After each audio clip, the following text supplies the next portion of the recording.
Well, Charles Kupchan is Senior Fellow at the Council on Foreign Relations, and he joins us live now from Washington, D.C. Charles, very good to have you on the show. My opening question would really be, has anything fundamentally changed in terms of the positions of Washington and Europe? We know that Macron, went to Washington hoping for firm U.S. commitment to Ukraine's security and sovereignty. Trump, meantime, wants more in terms of what Europe pays, for the continent's defense. So did either man get all that? I wouldn't say that the meeting today represented a breakthrough, but what's happening here is that Europe has hit the panic button after a series of developments. Speeches in Europe last week at the Munich Security Conference that deeply unsettled Europeans, the phone call between Trump and Putin, followed by the meeting in Riyadh between the U.S. Secretary of State Rubio and the Foreign Minister of Russia, Mr. Lavrov. Then you've had a series of insults between Trump and Zelensky, the president of Ukraine, which has undermined Ukraine and Ukrainians' leverage in the upcoming negotiations. So I think what's happening right now is Europe is attempting to re-engage. Macron here today, the Prime Minister of Britain here later in the week. They're all trying to hug Trump and say, don't jump to sell out Ukraine. Don't throw Ukraine under the bus. Let's work together to forge a coherent plan. I hope that Trump is listening and that now he does the homework of putting in place a negotiating strategy that leaves Ukraine in a position to be strong, secure when this war ends. Yeah, speaking of Europe trying, there's all this talk about significantly increasing defense spending by Europe. Macron is saying Europe needs to share the burden of security in Europe. Europe ready to do more. Given that many European countries are grappling with tight national budgets, realistically, how are they going to achieve this goal, and is this possible? Well, if the question is, can and will Europe do more? The answer is yes. There are significant increases in defense spending, efforts to pool sovereignty on defense planning and procurement. However, if the question is, can Europe take over NATO? Can Europe stand on its own 2 feet if the United States were to withdraw? Can Ukraine resist Russian aggression without U.S. help? The answer is no. There will be an incremental rebalancing between the United States and Europe, but we should not expect overnight some kind of reemergence in Europe's collective military capability. And so I think that's exactly what Macron is trying to do here in Washington today. Convince Trump to remain Europe's partner, convince Trump to stand by Ukraine, forge a united position when it comes to negotiating an end to the war with Vladimir Putin. Charles, I want to push you a little bit about this particular point about Europe's determination to be a bit more independent, if you like. Mr. Macron himself has expressed doubts about NATO before. We know that. And now in Germany, we have the arrival of Friedrich Merz. And we also know that the UK has expressed a desire to join Europe-wide defense spending arrangements. So my question is, how significant, first of all, is this, and how might it, change, the future of transatlantic ties? If there is going to be a big change in the future of the Atlantic relationship, it's going to come from Washington. It's going to come from the Trump administration deciding that it wants to, quote unquote, shed the burden of taking care of Europe. Europe doesn't want that to happen and will do what it can to show Trump that Europe is a better partner and that Europe is doing more. But the bottom line here is that Europe remains politically weak.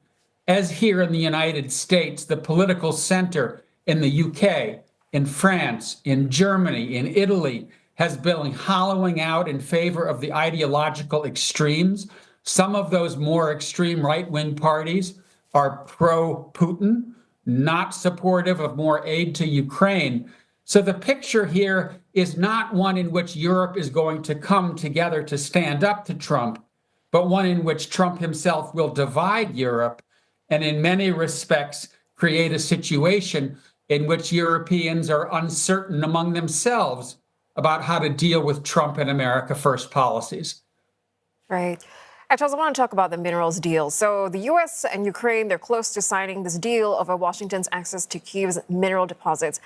At the same time, Putin is saying that he is ready to work with the U.S. on the production of rare earth metals as part of a potential peace deal. Tell us about, the difference between both. Why do they want to see this sort of deal with the U.S.? What's in it for everyone, or the three main parties? Well, what's going on here is that everybody understands that Trump is a real estate mogul who is a deal maker and who's very transactional. And they're attempting to appeal to his desire for deals that make money for Americans, that bring income to the United States. I think with Russia, the idea here is that somehow the sanctions are going to come down and the U.S. is going to start making money again in Russia. I think we're far from that outcome because those sanctions are still in place. They'll take time to come down. With Ukraine, I guess what's going on here is Trump is saying, hey, we have spent billions of dollars to help you defend yourselves. We now want you to pay us back with access to your mineral reserves. I have to say, I'm not terribly comfortable with you. You don't charge somebody to throw them a life preserver, which is what Trump is really doing to the Ukrainians. Moreover, Ukraine needs those funds, needs the value of its minerals to rebuild a country that has been devastated. So I guess what we're seeing here is, Trump wants a bargain. He wants to get paid back. But I have to say, it looks pretty awkward when it comes to the optics of a country, a democracy that is struggling for its survival. Right. That said, Charles, are you maybe a little bit more hopeful that a peace deal is near? I mean, we've heard a lot. And in particular, we've also heard that concession from Putin about allowing a European peacekeeping force in Ukraine itself. That sounds pretty big. Listen, I support Trump's outreach to Putin. I think this conversation between the U.S. government and the Russian government should have happened several years ago. This is not a war that Ukraine is going to win. It needs to end sooner rather than later. So I welcome the fact that Trump is talking to Putin and U.S. officials are meeting with Russian officials. And I do think that there is a reasonable chance that we will get a ceasefire. And that's in part because I think Putin wants a good working relationship with Trump. He wants to come in from the cold. He wants to end this long period of isolation. So I do think a ceasefire is reachable. I don't think we're going to see a broader peace deal. And that's because on other issues, Ukrainian neutrality, caps on the size of Ukraine's forces, recognition of Eastern Ukraine as part of Russia, these are things that Putin will ask for. And I think Ukrainians, Europeans, and maybe Trump himself are going to say no. That suggests we're headed ultimately towards something that resembles more of a frozen conflict than a stable territorial settlement and a durable peace. Right, Charles. And also in the latest developments today, the UN General Assembly backing a resolution condemning Russia for the Ukraine war, while the UN Security Council passing this U.S. resolution that calls for a swift end to the Ukraine war, a bit toned down messaging on condemning Russia for the war. I mean, what do you make of this apparent disconnect? I have to say, I don't really understand where Trump is coming from. Why is he calling Zelensky a dictator? Why has he blamed Ukraine for the war? Why is he blocking language in Ukrainian-sponsored resolutions that call Russia the aggressor? I guess the idea here is to try to appeal to Putin to appear to be an even-handed mediator. But listen, Russia has invaded Ukraine. Russia has engaged in an imperial act of territorial aggression and acquisition.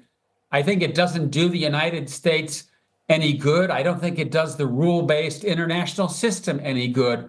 for the United States to be taking positions that are at odds with the facts on the ground. All right, Charles, really appreciate your time. Charles Kupchan there, a senior fellow at the Council on Foreign Relations. Thanks for joining us.